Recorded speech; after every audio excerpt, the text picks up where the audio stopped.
Thank you. Can you hear me well? Yes. Funny setting. It's an interesting way to do a lecture. So I prepared mainly, I will talk mainly about three projects, and I selected a project that is from 2009. It's called The Heads in Question. One that is from 2013, presented also in 2014 in Wales, in Brussels, and that is called I Dreamt, that you change into a cat, gatto, ha ha ha.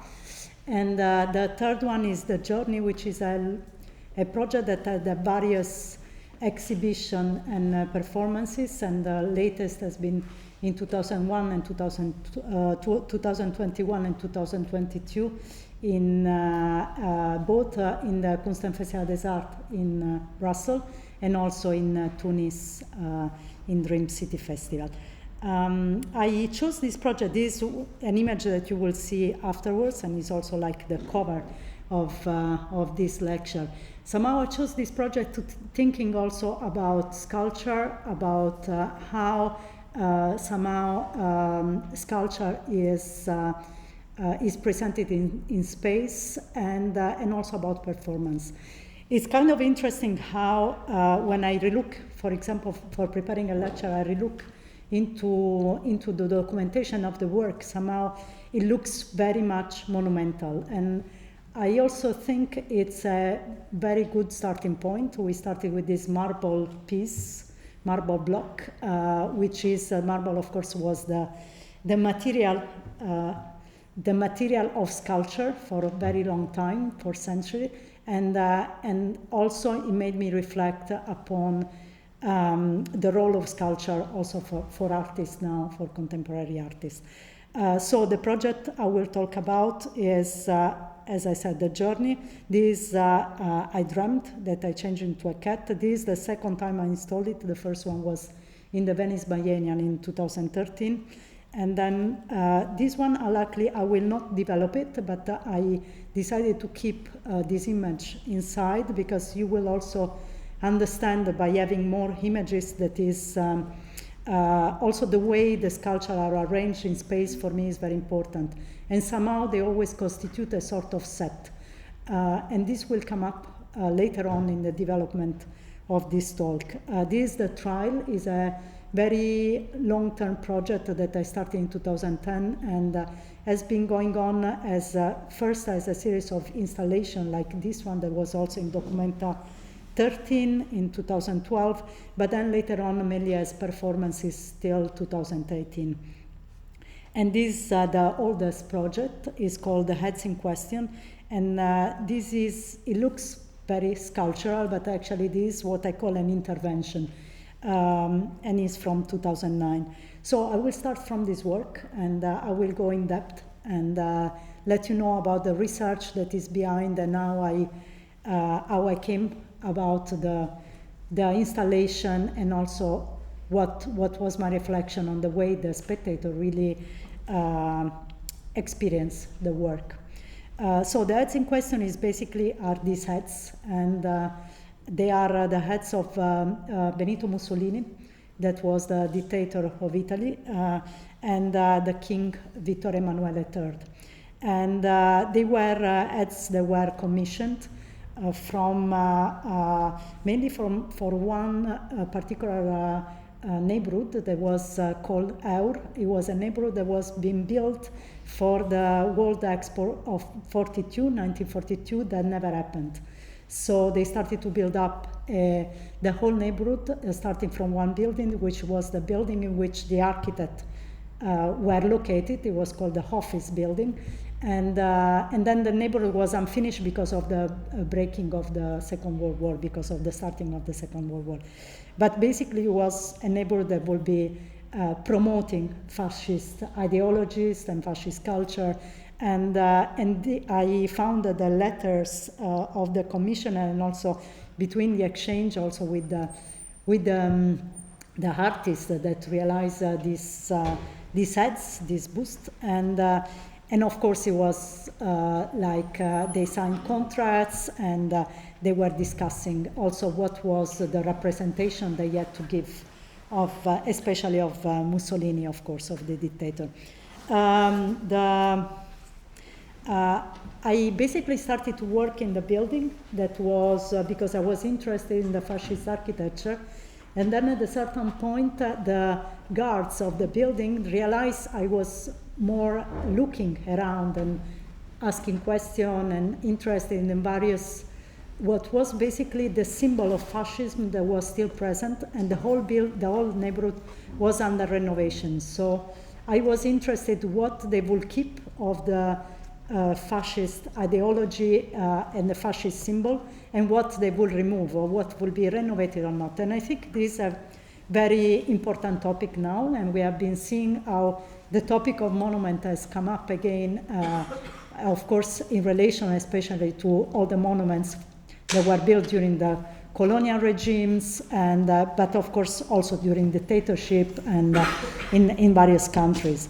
And I realized, thanks to one person that was working in the building, that they had kept these heads inside of the basement. As you see here is the location that they were, in between furniture and other things that weren't unused.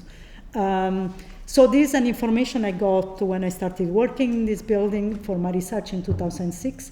And then at a certain point in 2009, a foundation, which is a private foundation called Nomas in Rome, asked me for a show.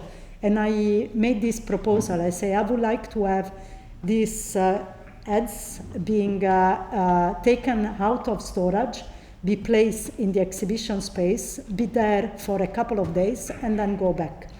And then the exhibition space, it will be empty. And at the end of the exhibition, which was around 2 months, I think, we placed a photo on the wall. And then at the end of the exhibition, I will give a kind of lecture performance in which we go through the whole project, and then we close the exhibition. So that's why I call it intervention. Of course, the impact of it is very installative, is very sculptural, but actually is a sort of, it has a temporality and is a sort of performance. This page, it comes from the book we publish. Also, you see how they are taken out of this storage, and actually they go inside the exhibition space on the same pallets they were kept for many years in the storage. They also were dusty. We didn't undust them. So it was really, they were presented as they were just removed out of storage. There is also something very important to say. These heads were made to be elevated. So they were not meant to be on the ground. They were meant to be on pedestal, or even one position I found for two, they were on top in a room, on top of a wall, very, very high. Also, their features is very almost cartoonish. They are they have very strong feature, and I think it's also because they were meant to be seen from far away. So for me, one of the most important points of this intervention was to bring them to the ground, and also break down all what we can call a form of respect, or a form of how you handle this certain celebrative sculpture of a political power. And also, I can also give you a bit of a backstage. It was very interesting also how this project was perceived. For example, the company that now it's a private, semi-private company that owns the buildings, and it's basically, it has the same name, it's called EUR, and they had to give a loan, and we had to do an insurance. We also were at various meetings, we were very worried, because we thought with the exhibition space, we thought that something could happen, that people could get very angry. It was the first time that this type of sculpture were back visible. But actually nothing particular happened. We had various visits at the same time. So we had people that were, let's say, nostalgic, fascist nostalgic, and we had people that actually really interacted with them. Actually, I think that's Pascal Martin Tanjou there, that is like holding or pushing or I don't know, the sculpture. We had kids, we had a lot of people making photo. At the time there was no selfie, I guess. So it was a very, also somehow playful type of environment, but very reflective. I think what is important is also, like, for me, the title of this work, it was very clear. The Heights in question, the show was about re-questioning somehow the relation with the past, but also like re-questioning the position of the artist as someone that is also like creating monuments and creating culture and creating a narrative, and what does it mean? And so when I published the book, for example, I put side by side the letter I exchanged with the institution to have the loan of the sculpture with the letter the artist that created this sculpture was exchanged with the commissioner. So I think it was also a way to not pull out completely, but say, okay, as an artist, we are constantly negotiating our position. So what is the border of this negotiation, especially when it comes to a situation of dictatorship, for example? What else? I particularly like, for example, you will see later pictures of this installation in Wales. They have no people. I particularly like to show images of my work when there are people inside, because I think actually the way I conceive the work is with the spectator and not without.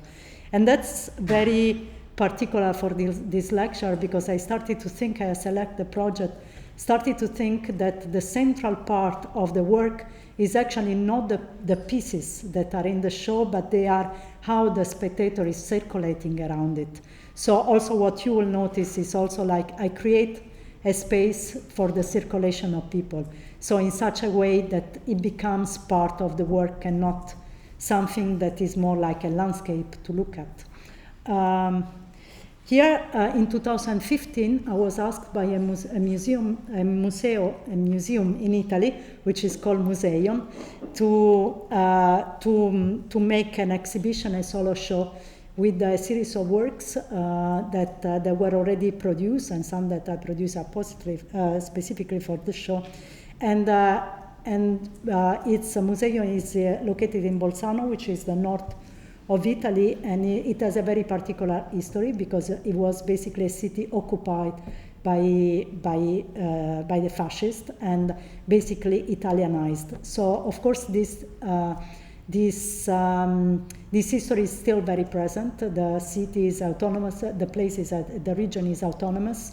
So it has both Germanic and Italian language, school, and everything separated. And we thought, together with the director Letizia Ragaglia, we thought this work would be important to show. But of course, for me, it made no sense to use this or bring this sculpture, this bronze sculpture, inside of museum and make them part of this narration. So basically bring them back to a kind of cultural elevation somehow, or musealization.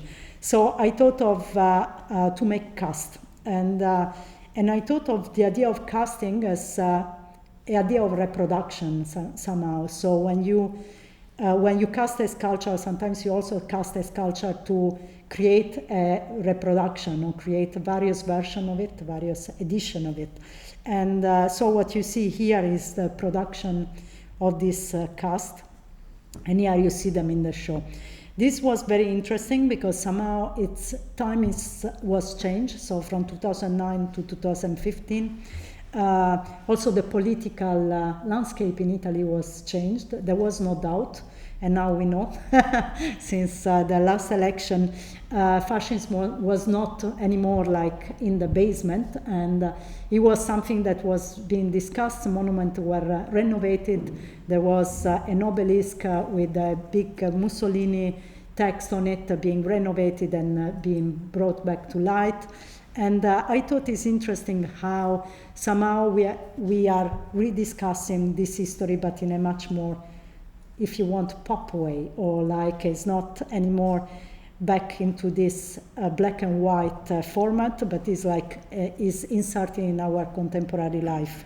So I decided to work with this materiality and with also the functionality of this casting, and to create this culture. And they are really made in such a way that it's possible to reproduce a new piece. So to produce a new heads exactly like the original one. Actually, to create this work, I had to have permission by the Ministry of Culture, because there is a law against falsification. So they had to authorize me to create cast. And also I found it interesting. I created these pieces because that's the actual way you then can put it together, then dismantle again for casting. But I found it interesting, this fact that the actual shape was dissected somehow in pieces.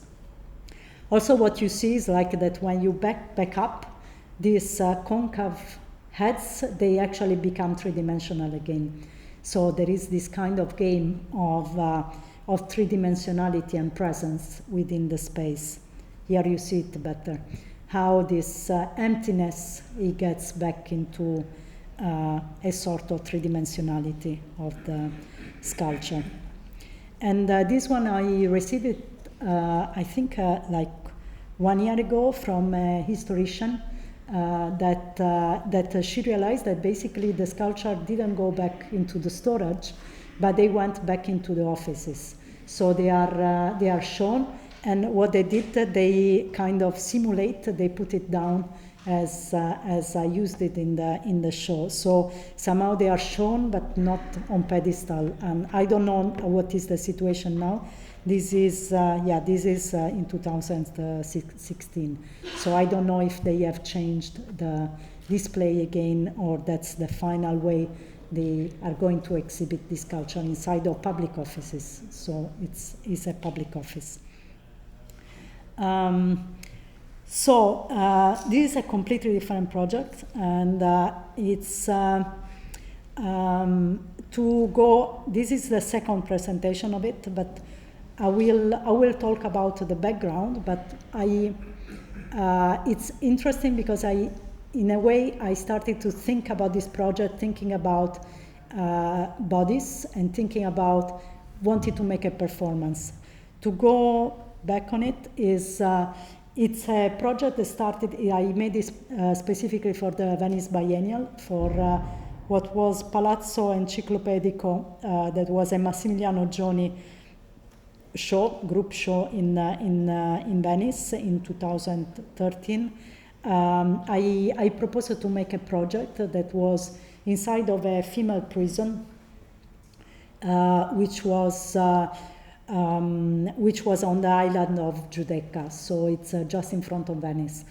It's initially my idea was to have a very long workshop, so 1 year workshop with the detainees or with a group of detainees to then create a performance. And ideally, I would have loved to have a sort of island being built, a sort of platform being built on the water, just in the Arsenale buildings in Venice, where we would perform. And I wanted mainly to have their body out of prison and being part of this performance, and also being very present in the biennial. And unfortunately, this was not possible from the beginning.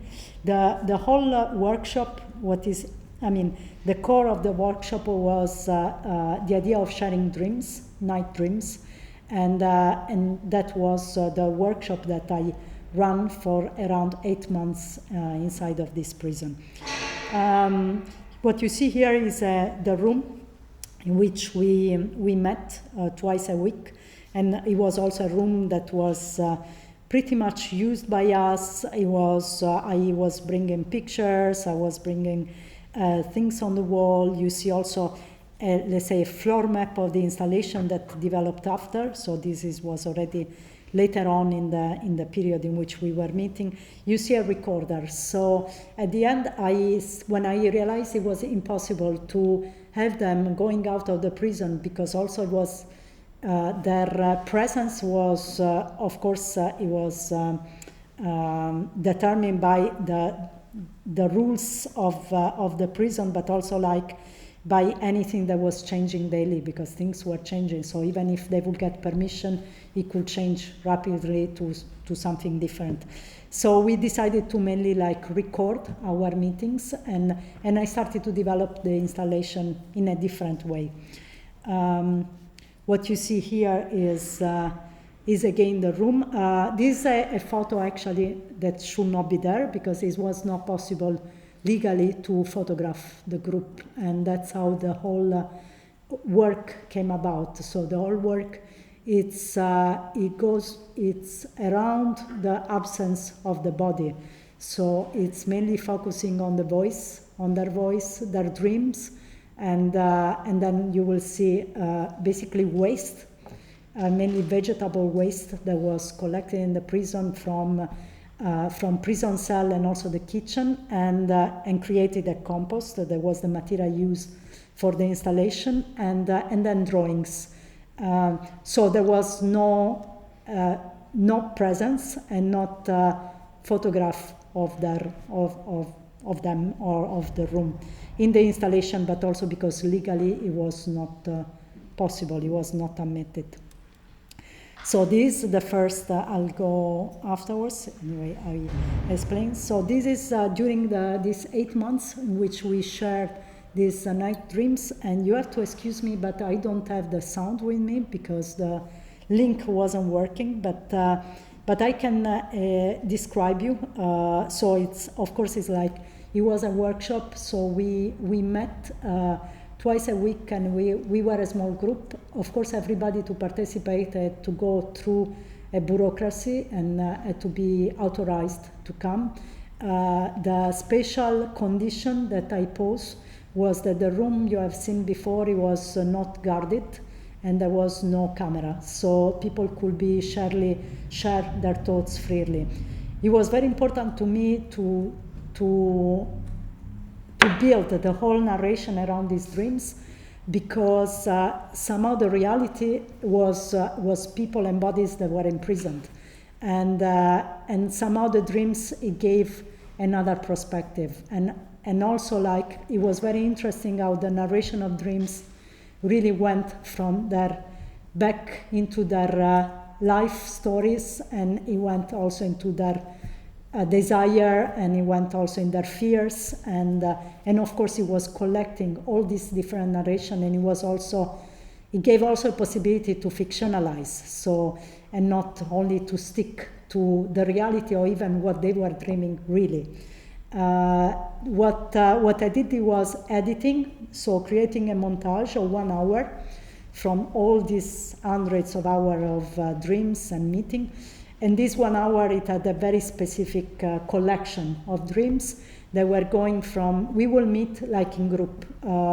And this collection of dreams was going from one single narration to, of course, ping-ponging of dreams and comments and laugh and fear and comments in between each other. Maybe something on the building. The building, it was very important for me. It was a very old building. It was a convent from the 17th century, which was then converted into prison in the 19th century. And this convent has always been dedicated, I would say, to female. So only to women. So before it was mainly like people from there were women that were very poor, or that were basically going there and going to nunnery, and then little by little it transformed into a prison. It has a big garden, which also allowed us to create this compost, and is it has cells that were quite big, so they will share in 8 people, and then it had what they call open cell policy. So they were not. It was a small prison, and the prisoners were not closed in the cell. They were actually, the cells were open during the day, so they could be in the corridor, and they could work inside the prison. It was the only industrial laundry in Venice. They had a laundry place, they had places to work. So to participate in the workshop, it was not something they would do to, let's say, entertain their time, because they were actually very busy, because by working they will make some little money, because it was very underpaid, but also they will gain, let's say, a sort of privilege within the prison to be behaving very good and showing how they will be very good workers within the society. So somehow this time we spent together, it was a time really precious, was also not free of conflicts, and this it was channeled in the sound that I had it, and then I brought back to the prison to listen together and then re-edit and everything. What you see here is the installation within the Venice Biennial in the Arsenale, and it's an installation made of compost. So it's round earth. The earth is being composed by all these vegetables and things people will discard from their eating, or they will be discarded in the kitchen, and then it was put to compost in this garden, and it was also sometimes also mixed with this garden soil, which was also very old. We also found some pieces of metal and things that was relating to the building. In the beginning, what you saw here, in the beginning was very alive. There were huge worms and everything.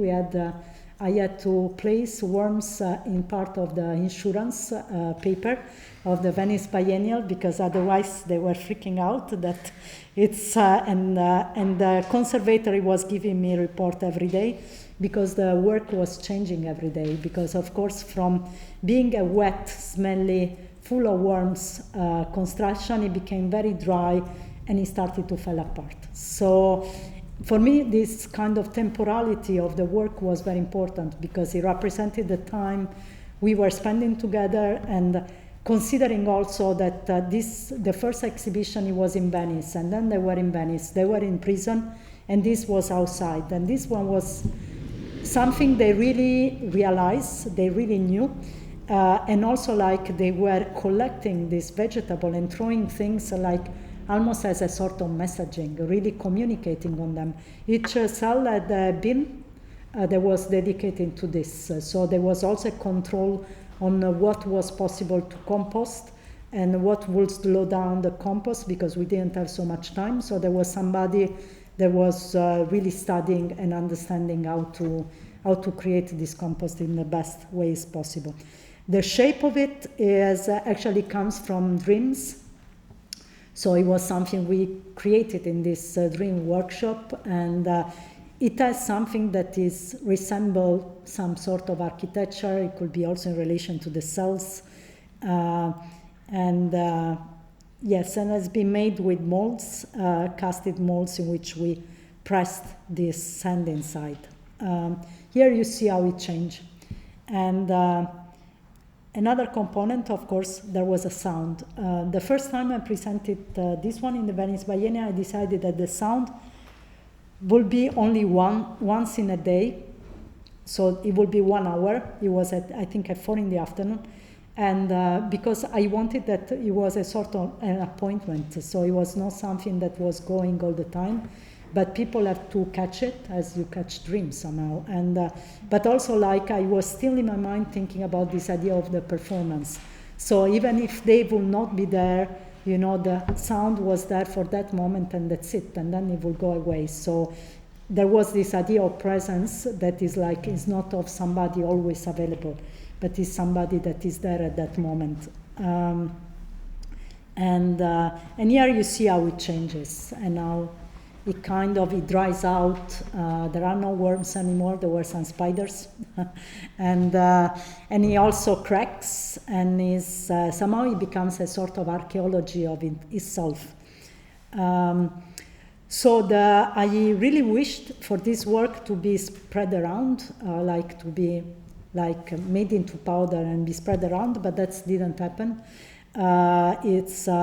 I don't know, something went in a different way, but basically I collected, I cut it in pieces, and I took it, and later I reinstalled it in wheels in an exhibition in 2014, in a solo exhibition I made there.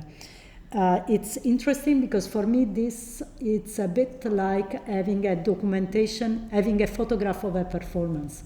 So somehow maybe it's in a different way because people that experience this work, they will see it the same. But for me, it was not, it was there in its shape, but not in its, really in its reality as it was in Venice.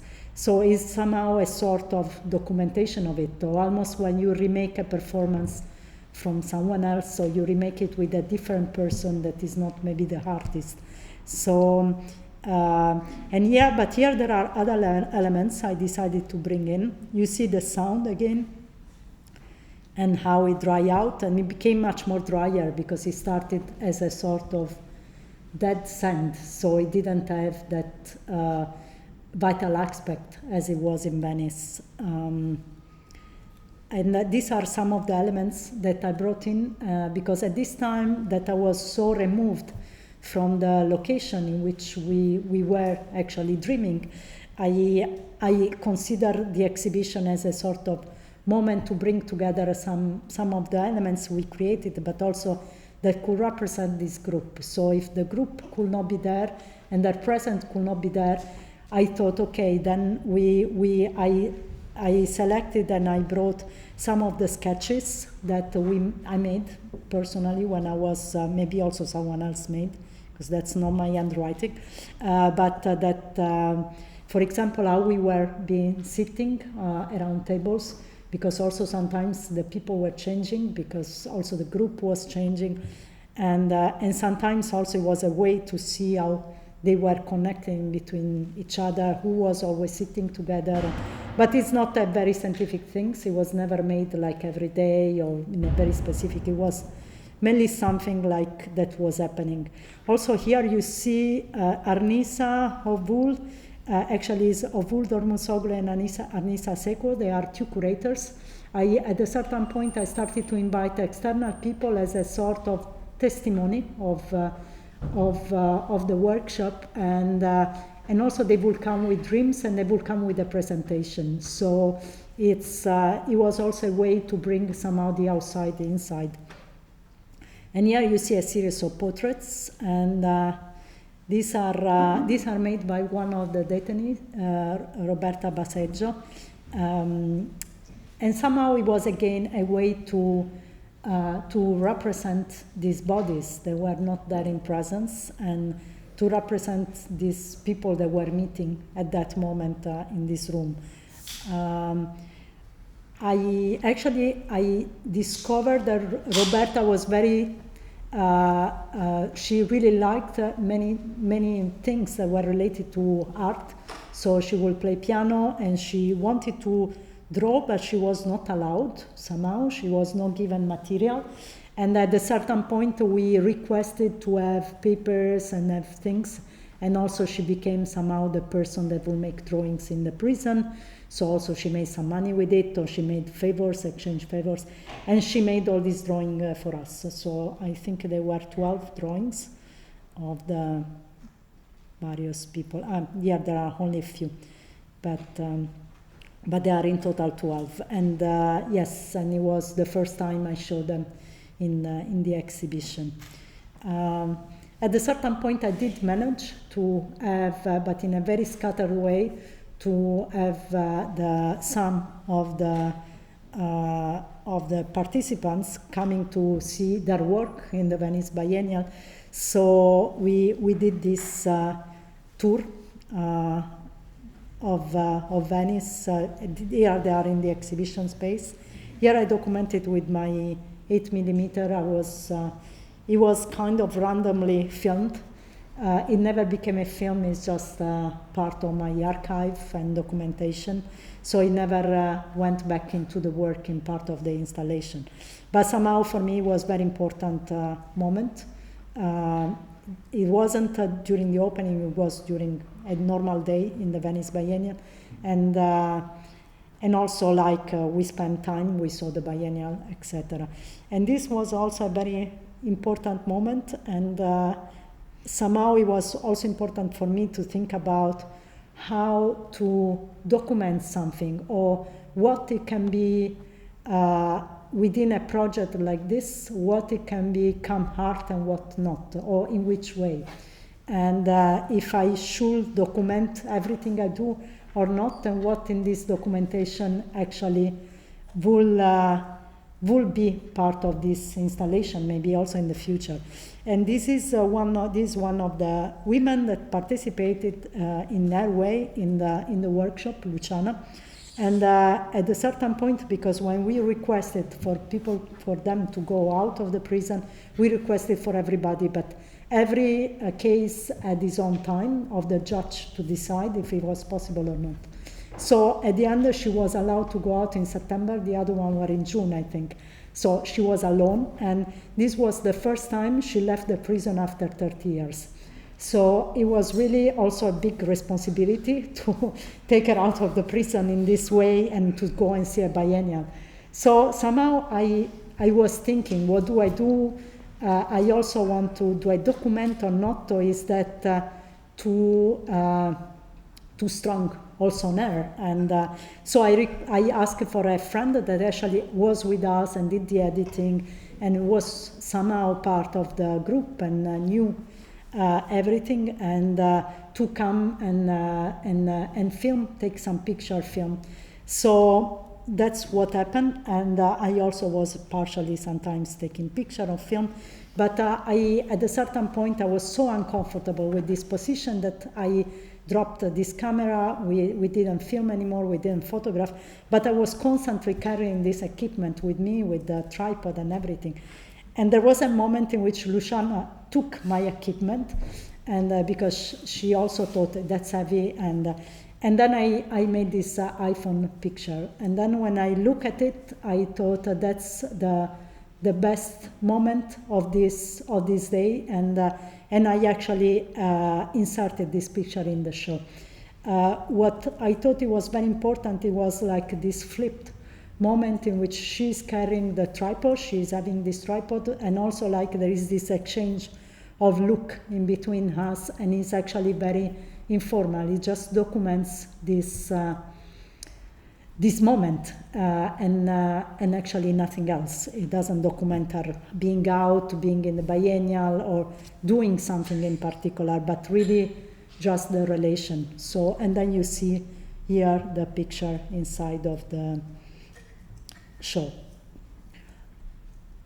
Oh, now passing to another project.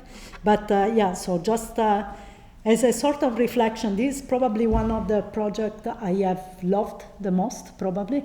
And it has much more than what I describe, also in the history that is behind, the history of the building, how the interaction, and of course it has the audio that we didn't listen to, and their presence is very strong in this sound. But of course for me it's also, within the exhibition space is also very touching and very strong to see how their presence come about and fill the space in a very particular way, in a very somehow also ghosty way, because when I selected this project for this lecture, I was thinking about, okay, my work is often like a space that is filled by bodies, and it has a sort of way in which people go around sculpture, around installation, and do an experience. And this time, these bodies are not there. Somehow there is the body of spectator, but what you encounter is this extreme presence, that is the voice, whatever they have discarded that is created, become compost, which is the representation in forms of drawing, so it's not really their full reality. So for me, this project has always been very strong. Also thinking about the initial idea of it, it was basically on around the fact that they will be present and they will encounter the spectator in their presence. The next project is The Journey, and it has also a very long stretch in what it became, but it's in a way, again, the idea of it was always thinking about making a performance. And it has a very long geology, and and history, in the sense that it started with this block of marble. The block of marble was actually a prize I won for an installation I made in an exhibition that was an international sculpture exhibition in the city of Carrara. And Carrara is the city where there are the quarries of marble in Italy. And the sculpture or the installation didn't have anything, I mean, it had something to do with marble in the history, because it was talking, or it was narrating the history of the anarchist movement of the workers that were working in the quarries. But it was made of lead and metal, so it was not taking marble as material. And the prize is a very old prize. It's called Michelangelo Prize, and it's basically you win a block of marble from the dimension you want, and that's it. So you don't win transport, you don't win like the making of it. Is basically the idea that as a sculptor, you go there, you take this material, and you make something out of it. And of course, it's, for me, from the beginning, I thought it has to be a project, and it has to reflect the fact that is this particular material, it comes from a quarry, so there is also basically an environmental exploitation that is there since century, and so it's also about environment. And at that point, I was thinking, so from 2010, I will just check and say, I will come and collect this block of marble, just keep it there.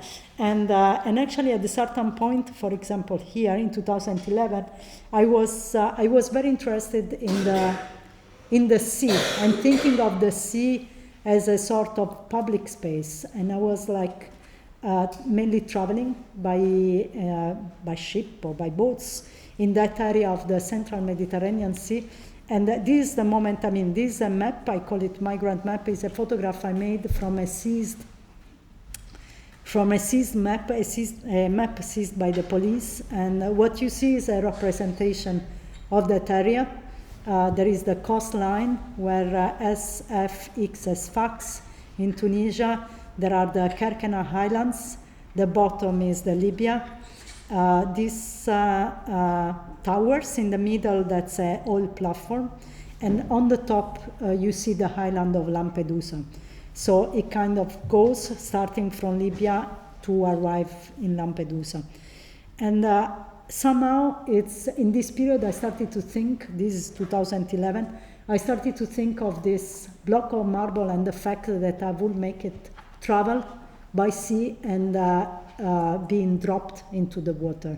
So that was the first idea, but as somehow, as I always do with projects, I started to think that I wanted to know the history, and I wanted to know what does it mean, what is this sea, where am I locating this block of marble. Of course, to go back to the beginning of the talk, this is also again a reflection on sculpture, is a reflection on monument at that time.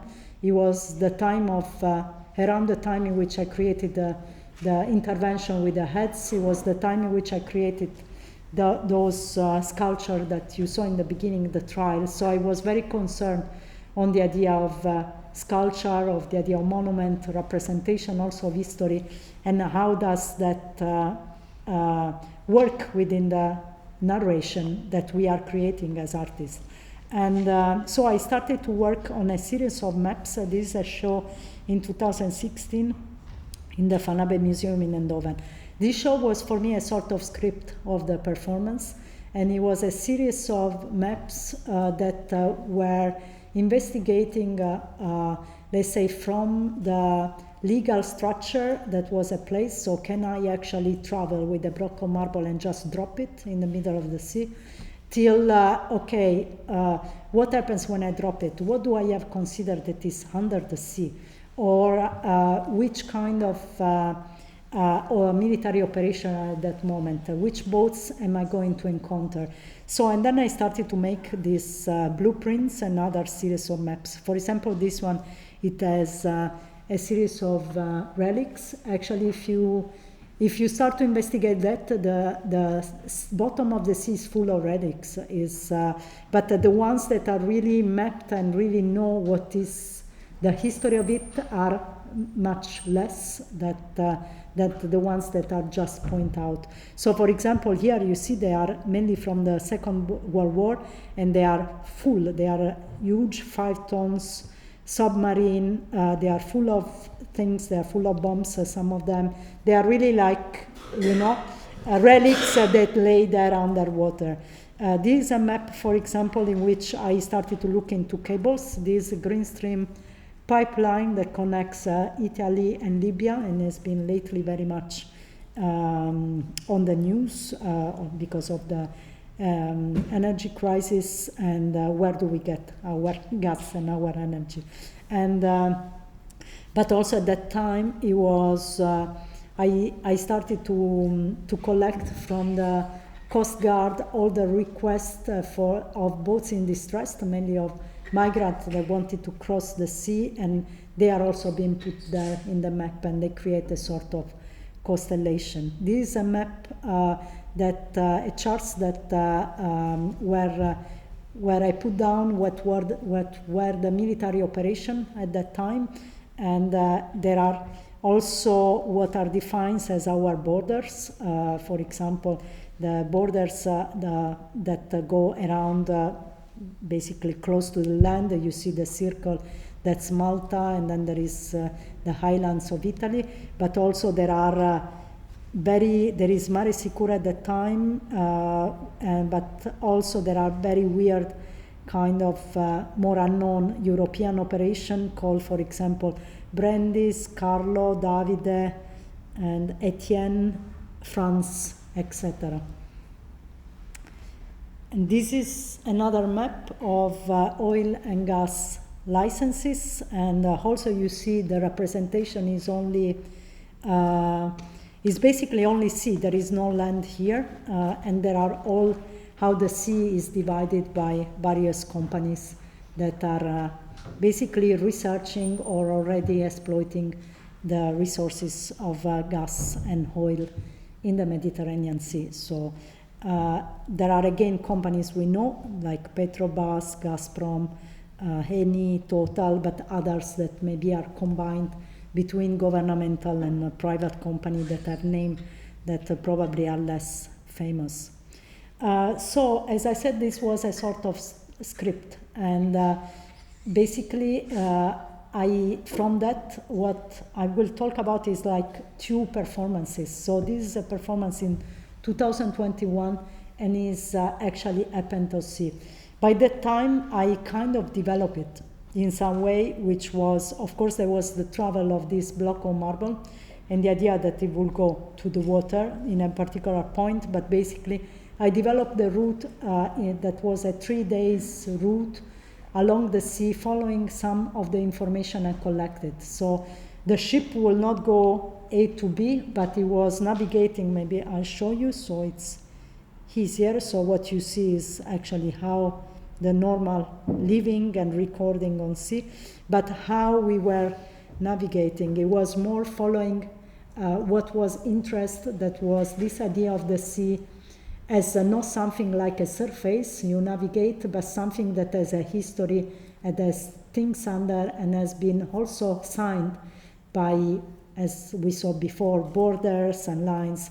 So here, for example, you see we follow the geological lines of the Tunisian plateau, and also like some of the straight line are, of course, more like man-made lines. This is probably the oil and gas license line, but also the red one that we cross at a certain point is a track of a turtle that was released in Malta, and he started to travel. It's a much more simplified because the turtle was going crazy all over, but it's basically we try to cross it from time to time and also include it in this sort of narration. What you see here is also, while you are on the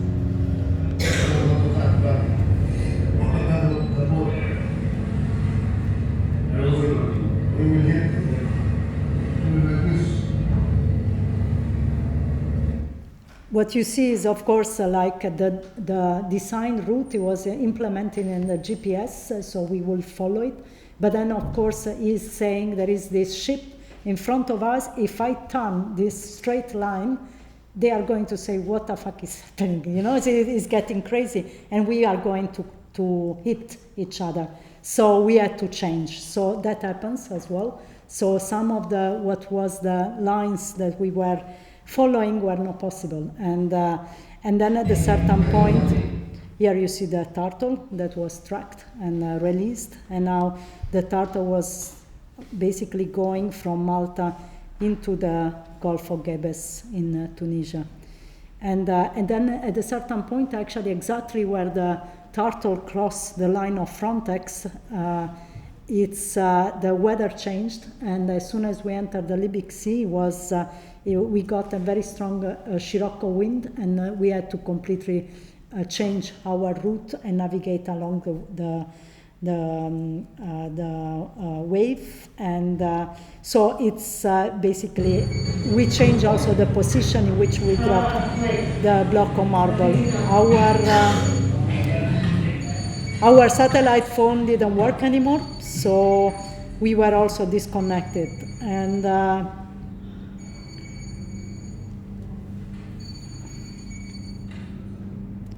to give a context also of what was this performance. Basically, this performance was commissioned by the Kunstfestival des Arts in Brussels, which is a festival of performance. And he entered the program of the Kunstfestival as part of their performances program. But of course, he was not there. There was no theater. The location was at sea. And we decided to not broadcast or not do anything. We only announced when we left with the newsletter. And the idea was really that we will somehow work in the narration with the idea of visibility and visibility that is somehow embedded in the sea, and it was core to this performance. So the fact that basically the sea, also when I started working and I started to think about the sea as a sort of public space, or a sort of space in which I will place my work inside, is actually a space that we don't have a full knowledge about it because of the depth, but also how this somehow invisibility is also played by government or played by politics or played by people that are exploiting resources in such a way that, for example, to go back to the migrant, they are unseen when, for example, they are in distress. And even if we know that there are ships that are around and they are seen by also helicopter, they are often ignored. So this game of visibility and visibility is really at stake, especially in that part of water. And so for us, it was very important also for the Kunstfestival to not broadcast this performance, but just let it happen and just communicate our going out and our going back. Here you see, simply when we started navigating in this very kind of sea, getting very rough. And then at a certain point we deviate our route, and we found a place that was possible to drop this block of marble.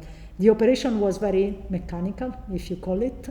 So we basically ballast the boat with the ship with water in such a way that will tilt, and the marble block was on this platform that was tied with ropes and chain. And we release it, and it just, the platform was going down, and of course, because of weight, the block sank. So, of course, we could do this only in a very quiet water, otherwise the platform will go inside of the ship, and it would be very dangerous. Also, you see here cameras, and I decided at the end to not use the film. And that's I will talk about for the second part of the performance. This the photo we have seen in the beginning, that is just the moment in which it comes inside and then it disappears. I decided from the beginning to have a depth that was very, very deep, because I wanted to disappear. I didn't want to have a block of marble that would become a monument that you can go and look, like a dive or like something that can be spotted somehow. The beginning location, it was in the Libyc Sea, in a place that was very flat and also kind of off the European charts, navigational charts. Unfortunately, that was not possible, so we re-navigated up, and the piece has been dropped in a rift, which is a very deep part of water, which is crossing Tunisia, Italy, and Malta, and is 1,700 meter deep. What else? Maybe the fact that the block in itself has not been touched. So it's really how it was extracted by the mountain. It was extracted in such a way, kind of a little bit more old-fashioned, but like looking at the veins and just extracted, so it's not cut with a chainsaw, because some of the marble mountain is actually cut it straight. So this one, it was, for me, it was important that it was more a rock than a block of marble, very straight one. And while we were on the ship, I actually decided to invite some artists. Here with me is musician Attila Faravelli, is a musician and field recordist. He's really, he works in a very interesting way with sounds, and mainly with sounds he records himself. So he has a very particular, a very specific way to record with various instruments. He joined the ship, this team of people that was with me. Also there was a curator from an exhibition space called Blitz, which is an exhibition space in Valletta. The project had to have various cooperation, and the one in local in Malta was very important. There was a photographer which called Alexandra Pace, which made all the picture you are seeing, and she is also the director of this no-profit space Blitz. And then a filmmaker, Cristian Manzutto. So while we were navigating, but also before, we started to think, maybe there is one image. I don't see it. But we started to think of this ship as a sort of, I was interested also on the idea of the movement, and I started to think of this ship that moves along on the water also as a sort of like having big hair. And the idea that I was developing mainly with the maps of the sea in its depth, I started to think about also the how far you can reach. So if you want to narrate something about this sea, is it only about the ship, or can it go beyond? And when it goes beyond, it reaches land, and so can this narration really collect mainly sound? I started to think of sound as a way to represent also this journey, this trip, but also like to create a narration that will not impose as much as images does, but it will have the spectator coming along and also being able to have their own experience with it. So we started to record also on land. Here is in Malta, and then on ship. And also we recorded this at the archaeological university, the archaeological department in the University of Malta. We started to record with these amphoras that were retrieved in an archaeological project underwater at 150 meter deep. They are Phoenicians. They were made with clay that come from outside Tunis. And this ship somehow is very important because basically was, through this ship you see also the whole trade network of the Mediterranean at the time, how it was going from the what is now current Beirut till Malta, till Italy, Tunisia, etc. So it was kind of expanded. I will make you listen some sounds, and for example, and also talk about maybe the sound as how the materiality of sound and what we wanted to do with it, and now to translate somehow this first performance we did in a second work that is also a performance that I will talk about. When we talk about the amphora, we talk also about a resonance because of this empty space that it collects.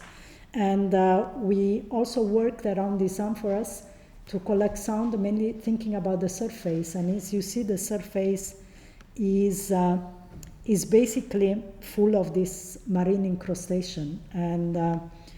And we worked not on it like if it was an instrument, but thinking about how to map this object through this surface that is around. I will play for you a little bit.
And also some part are actually more narrative.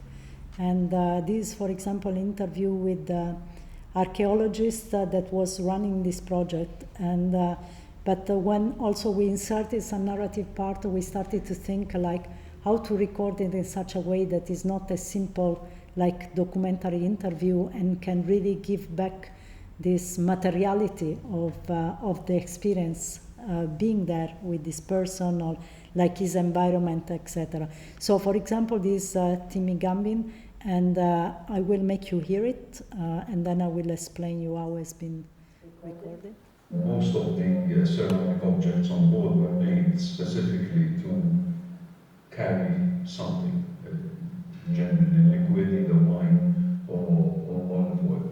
So, when the ship sunk, the objects would have lost their seals, so these ceramic seals that were made specifically to keep the liquids in. And we believe that at least some of the content would have made its way into the surrounding sediments or created some kind of chemical reaction with the surrounding sediment. But once empty, the objects become receptacles again, this time not of liquid, but they become receptacles of sediment. And over the 2,700 years that this ship, or the site was on the seabed, the objects started to collect sediments that were washed in from the island of Gozo. So it's basically we mic'd him, and we had the amphora in front of him that will resonate his voice, also mic'd. So you can hear his voice coming through the resonance of amphora as well. So in a way that is the narration is also somehow it has a materiality with it that it comes with the object he is studying. What we are listening is now single sounds of the project we have been recorded.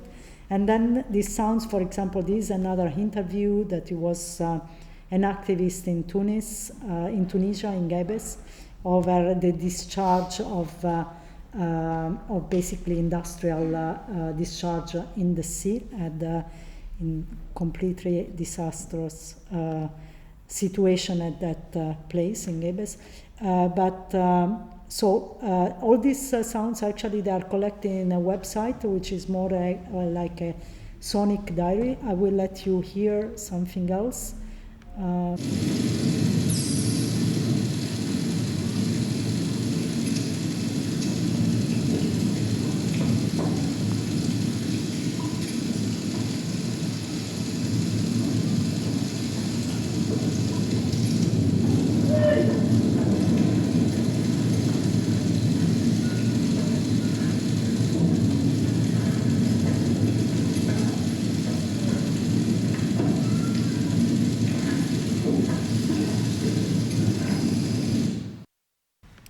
This is a paddle that has been on the seaside in Malta, and is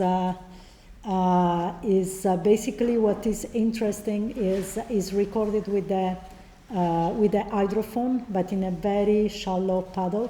And what you hear is some creatures that are living in this paddle, but also the backdrop of the environment around. So the voices of people, and there is something that comes from the sea that you hear coming on the background.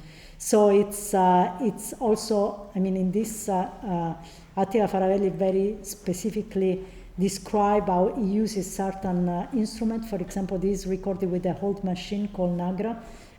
It was a machine from the 60s that were when using a reel to record sounds, and he uses that because it has a very specific materiality in which all the sounds is basically dropped together, and it has a very strong materiality with no depth.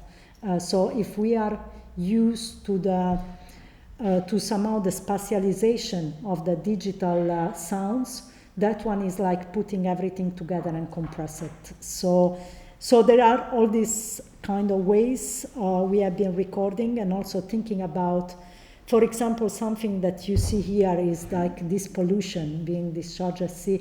How do you represent that through sound, and how do you put that in a sort of narration that is like not a narration through words, but a narration through an element that is much more abstract.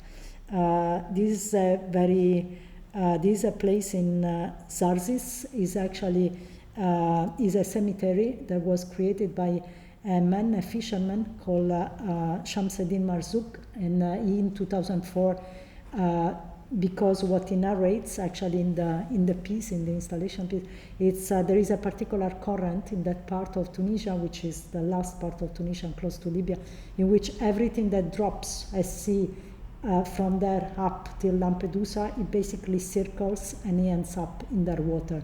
So basically they find everything, but including a lot of bodies. So he, as a fisherman, he started to collect these bodies and started to bury them, and then he got this landfill.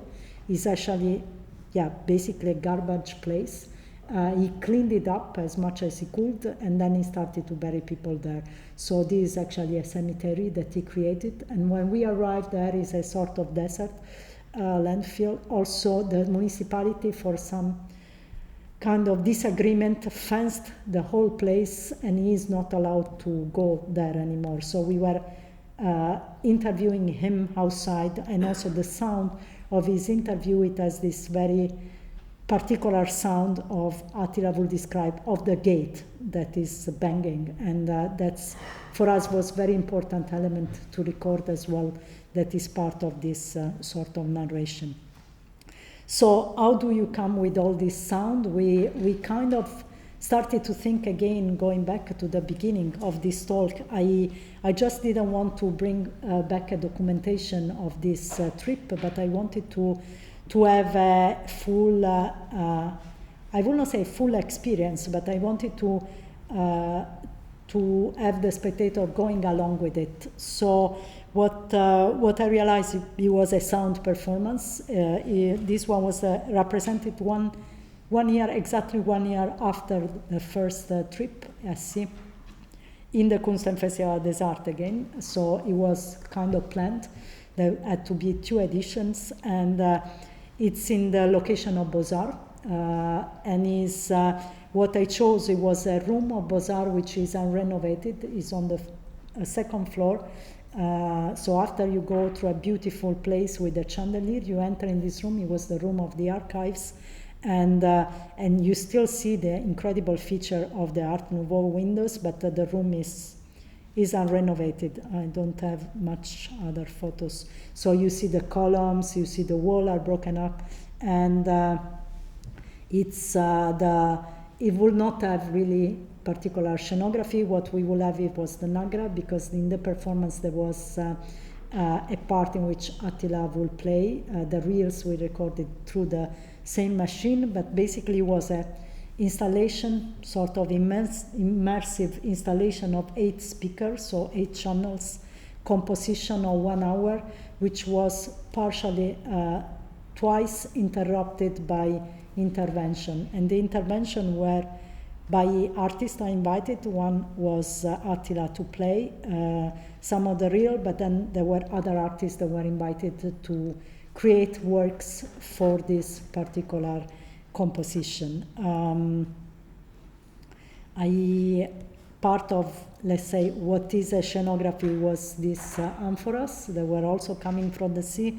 What you see here, this green things, is a tracker, is a AIS tracker, which was used in the ship while we were at sea, and it collect all the data. So it's basically our black box, which was then removed from the ship, and is it stays like this with all the data inside.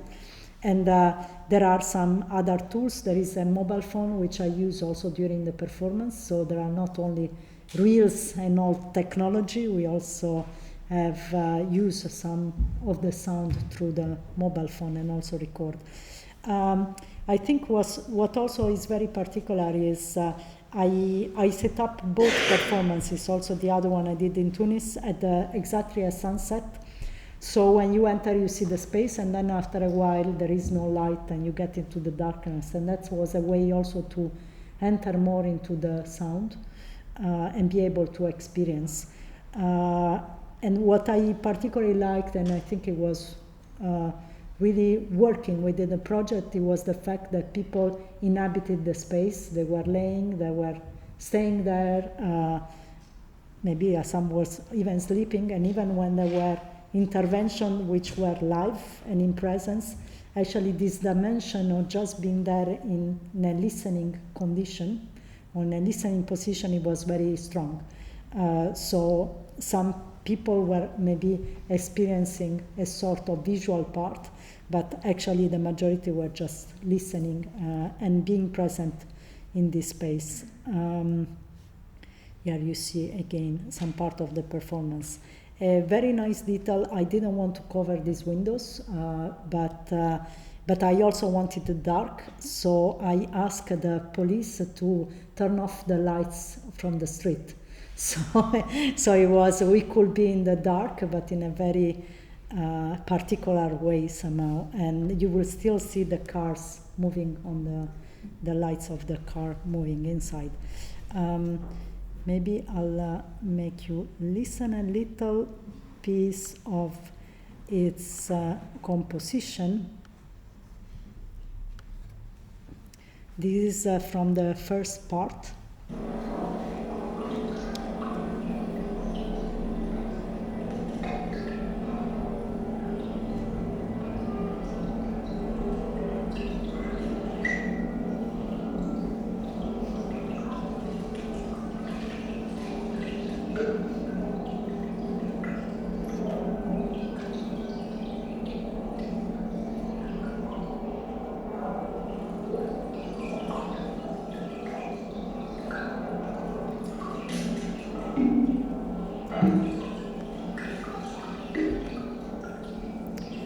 What you hear is like a dump of all the speakers together, but of course within the installation you hear all the sounds separate.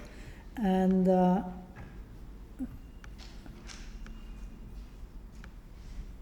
here is maybe easier.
These part of the recording are taken from the radio of the ship.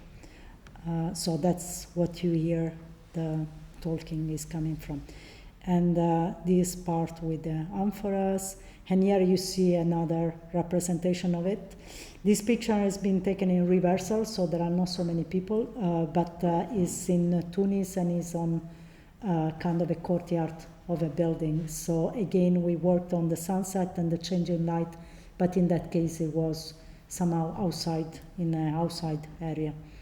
Also, like in Tunis, instead of inviting artists to be part of this narration, I invited some fishermen. So there was Karedin Debaya, you have seen him before, is an activist from Stop Pollution movement in Gebes, and in the original recordings he has a part in which he talks about how the industry is draining the water from the oasis and using it to fuel the industry, and then throwing a seed all the results chemical material with no filter, and he is basically killing this area of Gebes, which was an incredible area of biodiversity, where also the turtle we were tracking actually ended up to. And in the performance in Tunis, what I did was having him live, and it was very interesting because in this atmosphere of everybody in a listening position, it will be the last intervention, and it will be with the lights turning on, microphone, and it will be very disruptive, and is somehow claiming the attention, and it was really functioning as much as people will clap at the end of his talk. So in a way, for me, it's very important that the journey is somehow again unfixed, is in a transformation. So it has a structure, but is again channeling and trying to go site-specific every time it moves in different places. So this is also a bit the future of somehow of this performance. This one is a part with fishermen, fisherwoman. برو قش منوية ضمان ليش تجريدة الرواقب الفاشل الانسان حقوق البابور مختار الونس الفاتح. And there are lists that also I started to record while traveling with people, many fishermen, is like as they go with their memory, all the lists of fishes, lists of sea state, the bottom of the sea, parts of boats, and others. So this, towards the end of the talk, just to say the ship we navigated to was called Diligence. We left from Malta. It was a Maltese flag, but actually the whole team was from Philippines. And it also was very important for me to start to think about, of course, when we think about the Mediterranean and all the narration somehow is built up around the history of the sea, it's not only about the lens that is actually on it, but it is like much wider. And there are many people working at sea and many from Southeast Asia. And so while we were on the boat also, we recorded some of the songs and the karaoke that of course was very, very present on ship every evening. So that's just to close this lecture. I'll go for this.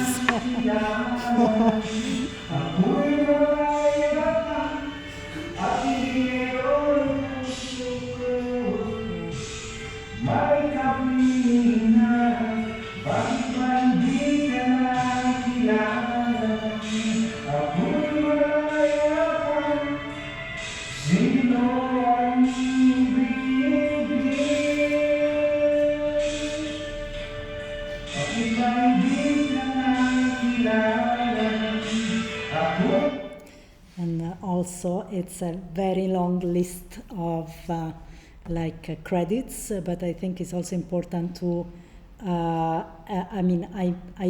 put it down only for this project, which is the last one, but I think it's very important to know that such a project, they come because of many people that are behind an organization also through time, and people that gave their voice, people that gave their knowledge, and there is a whole team behind. So I think it's important that is there named. So I close it here, and I'm happy if there are questions. Thank you.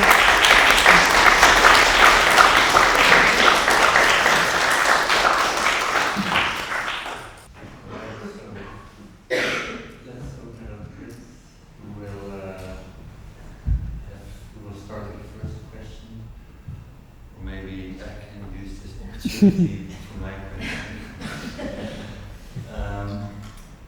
One question I had, especially with the first two words you described, the heads and the work in Venice, maybe also a little bit with the last work, but somehow it's also very much about the position of the artists, like with the heads are very clear, who is the artist who did this, what is this work, and in Venice it's very much a shared authorship, and that the artist becomes a woman, a present woman, and I was wondering, because the focus somehow was very much about the social situation of the narrative, but there is always also this story about the artist, and I was wondering if you maybe can elaborate a little bit on this, how you see this, and also if you how you relate this to yourself as an artist. It's. I mean, for me, it's a very important question, and maybe it's also a point that I end up on these credits, because somehow it's there is of course an authorial position in the work, but it's also work that is very much influenced and very much built up with many things. First of all, for me, it's always a question. So there is never it's always a negotiation and a question with the space, with the history of the space, with also the cultural history of the place. So for me, it's very important to know, who is visiting, what is really getting out of this narration,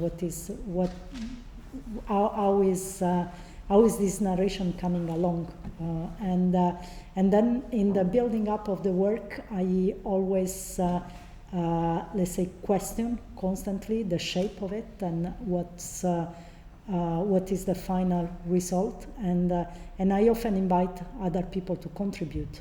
So that's very important for me. For example, in this last work, there are a lot of authorial contribution to it. Is more but maybe that's more understandable because it's more also seen as a performance, or as it would be theater.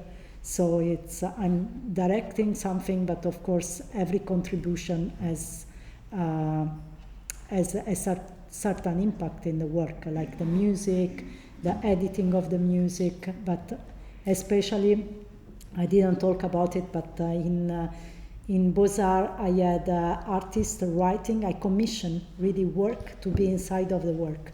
So I had one artist from Tamil origin, is a geographer, Sintujan Baratarajan, and artist from Bogota, a Colombian artist, Juan Pablo Pacheco Bejarano, Joao Sami and Nicolas Pommier from Belgium, and they wrote and performed their own piece. So these pieces were included inside of this big project, but they are theirs. So it's always, in this case in particular, it's kind of a part of it. Maybe that didn't answer completely your question in relation to the artist. I think the three works are very different because, of course, the heads, I don't own the heads, but somehow I reflected upon it when I cast it, and and I reflected also upon, can you actually copy a sculpture, and I reflected upon the relation an artist has with the commissioner, and what are also this power relation at place. And I think with the prison is much more delicate as a situation, because of course it's a work that has been made with people that were detained at the time. Some of them are out. There is a very sad story in relation to the portraits, because I wrote to the woman that made them, and I didn't have a privileged channel anymore, so I had to write a letter as everyone else. And I wrote her a few times, and I wrote her also what she wanted to do with the portraits, and if I could sell them for her, if she needed money, or we could keep them, or if she wanted her back, but somehow at a certain point I received a message in Facebook, and it was her, and she was telling me that she was sick and she had gone out, and she gave me a telephone number. When I called, she was dead, so I talked with her brother. So it's this story kind of we didn't know. So these portraits are still with me, and actually all that work is never got sold or anything. It's still with me. But somehow, of course, I always mention that, and it's very important that these portraits, this drawing, were made by her. That's.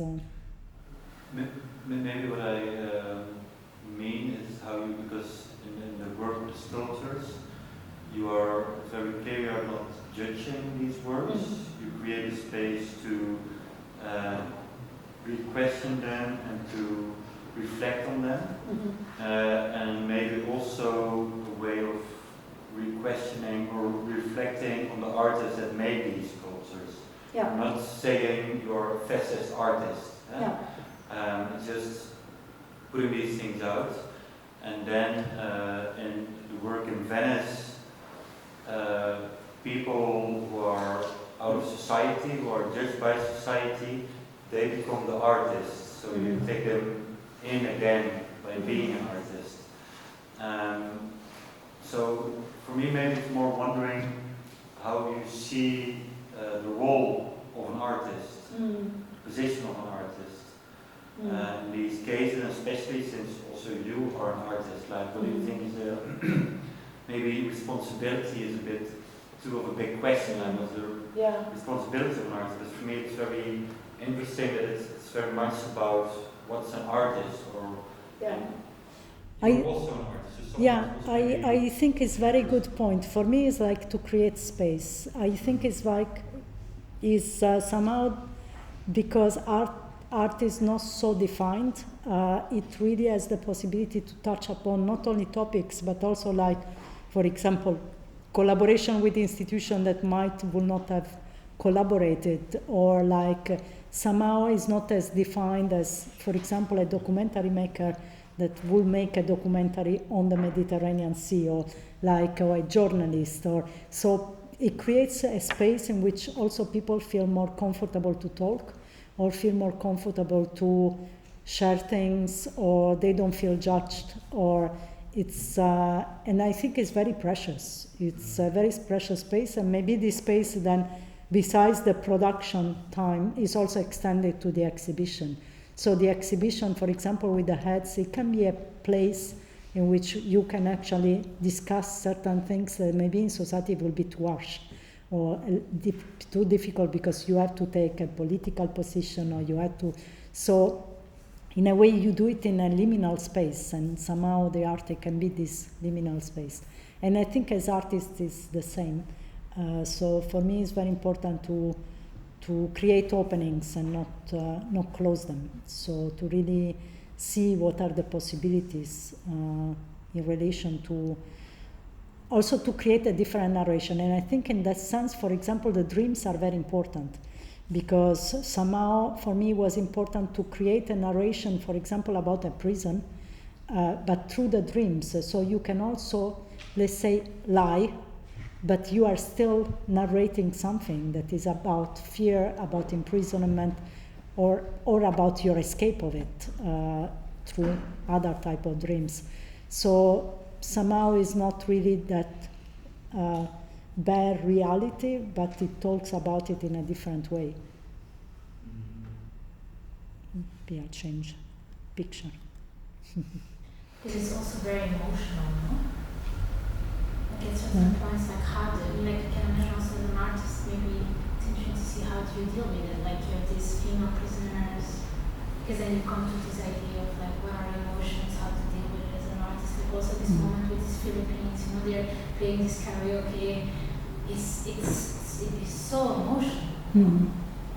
So like how do you translate them, and then again in artist practice, what do you do with them? Do you store them in your mind? I mean, it's very interesting. I mean, like because it gives the projects take up to 10 years, where you give so much of your personal life as well to invest in this research. But it's also not just the practical research; it's also the emotional research.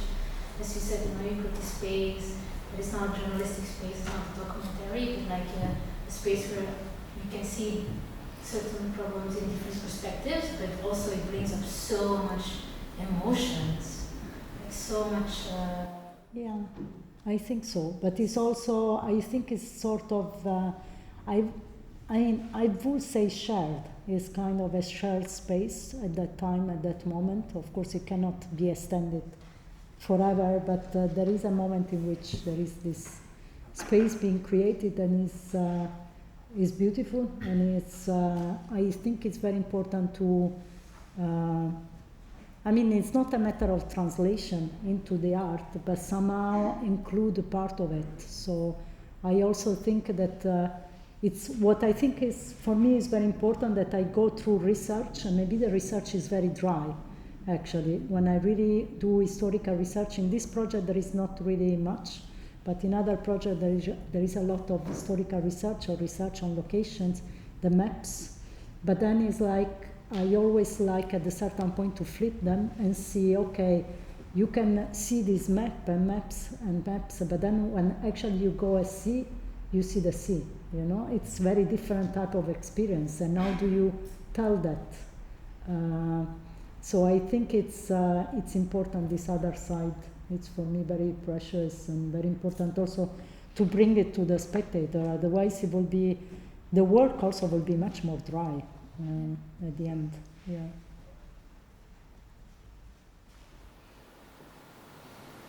Do you have any more questions?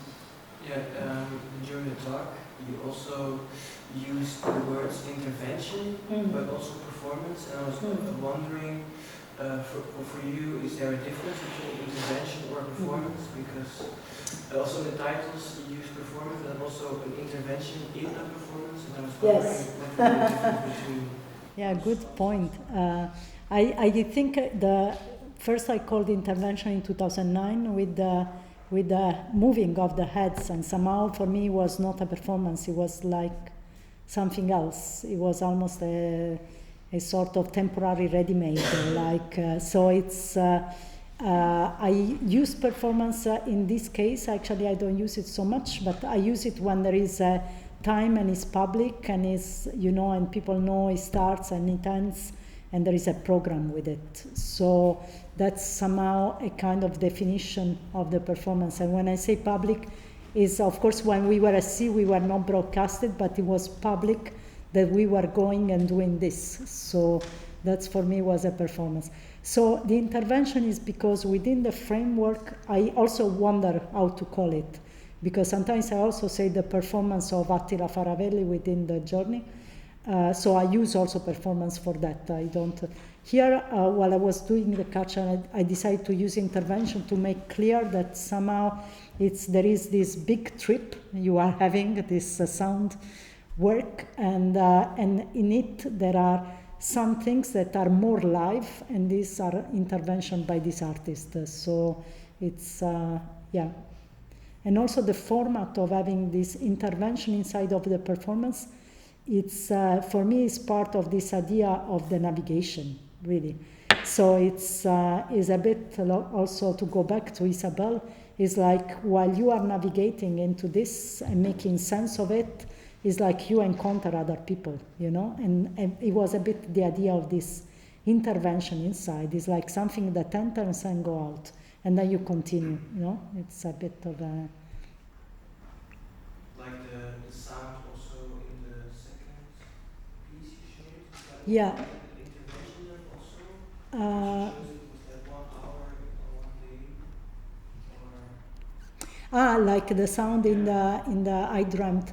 Yeah, that could be, but it's kind of fixed. But yeah, you could say that. I didn't think about it, but you could say that. Yeah.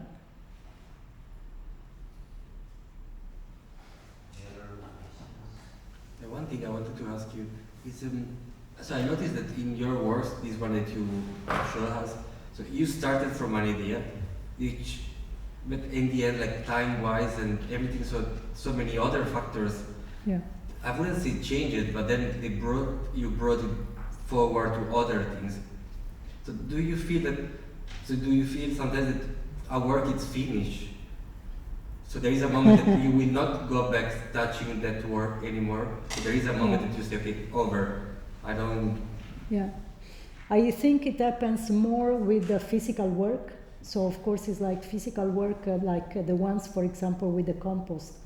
That it got a shape, and then that's the shape. Then I exhibit it again. The sound work as well is finished. It's a 1 hour piece, and it goes.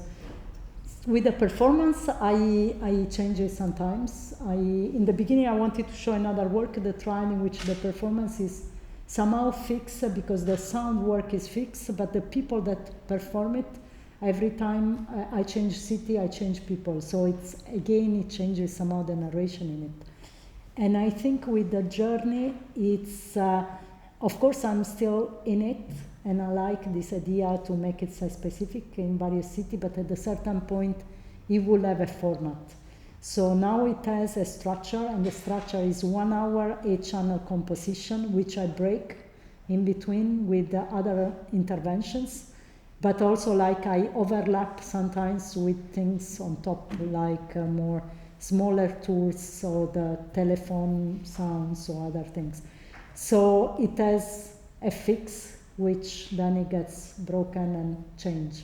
And I think, but mainly also because of functionality, at a certain point, they will get a certain structure and a certain finishing. Also in Tunis, actually, after the performance, I tried to have the installation for a few days, and it worked. So it can be that lately I will have also a part that is just sound installed as in the environment and is fixed. Yeah. Thank you. Yeah, two more questions. Maybe, or if someone else has. Maybe a small one, like when you were on the boat with the woman in Venice, you made footage on 8mm film, which you use as just for your archive. But it's quite a work to make some 8mm footage. I was wondering why you decided to do this instead of just putting out your iPhone and filming something. Did I have an iPhone? Yeah, I have. But because it was a period I was using 8mm, so it's I will use it quite often actually. So it was a sort of diary, 8mm diary. So I have made in time. I have made certain videos with this 8mm I was filming. They are called notes. So I have a series of videos that are called notes, and they are made with footage of this 8mm filming. It was a moment in which I got in crisis with film. So it was because I had made a very structural film, like really thought about it, and then I wanted something that was very limited. So it was not digital, but it was still very personal in the way it was handled. So I got, I think, as a present, this camera, and I used it till. Then I was annoyed with with the fact, besides the economy of it, but also with the fact that you cannot control, because 8mm is so, sometimes it's developed a bit in an unprofessional way, so it kind of, things get a little bit uncontrolled in terms of images. So then I stopped. But it's interesting, I always compare the 8mm with the iPhone image. So for me, are very similar. They have this very personal way of being filmed. Yeah. Also like 8mm and 60mm, so Yeah. I was surprised to see it both in Venice if you also have an iPhone.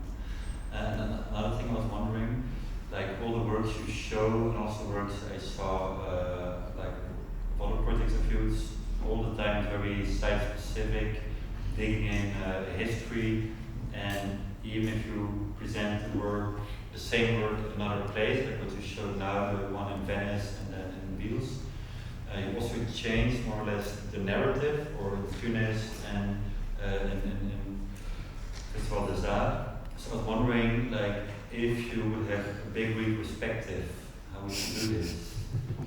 Yeah, I think sometimes I think it's like also they look like many artists, different artists at the same time.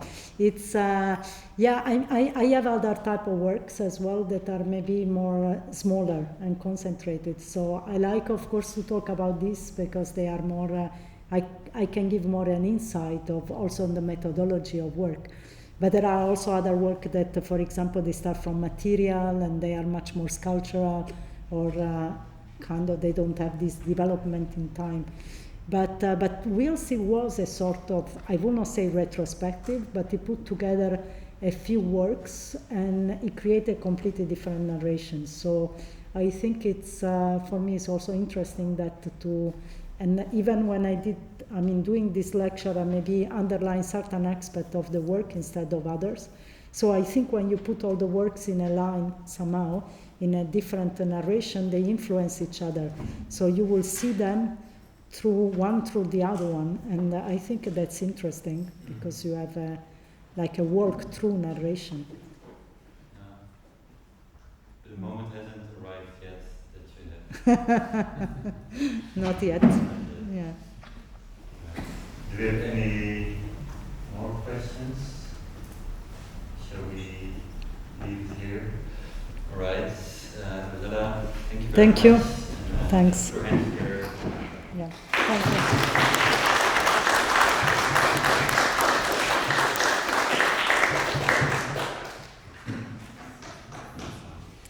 So